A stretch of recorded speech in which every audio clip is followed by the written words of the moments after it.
recommend brining or salting a turkey to make it moist and flavorful. So how can you choose which one is right for you? Well, brining works faster than salting, and it can make lean cuts, such as turkey, juicier than salting alone, because it adds versus merely retains moisture. On the flip side, it can inhibit browning on the skin or the meat exterior, and it requires fitting a brining container in the fridge.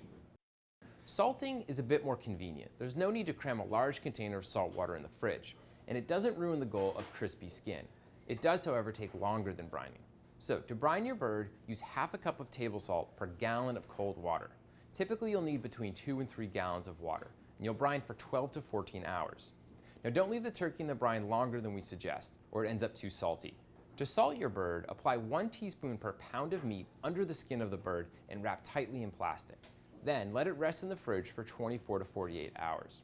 Lastly, you might be wondering, why not just baste the bird while it roasts in the oven? Now, despite what you've been told, basting does nothing to moisten dry breast meat. The liquid simply runs off the turkey, at the same time sogging out the skin. Basting also requires that you frequently open and close the oven door, which means that you won't be sitting down for Thanksgiving dinner anytime soon. You can find our complete how-to guide to Thanksgiving at cooksillustrated.com/Thanksgiving.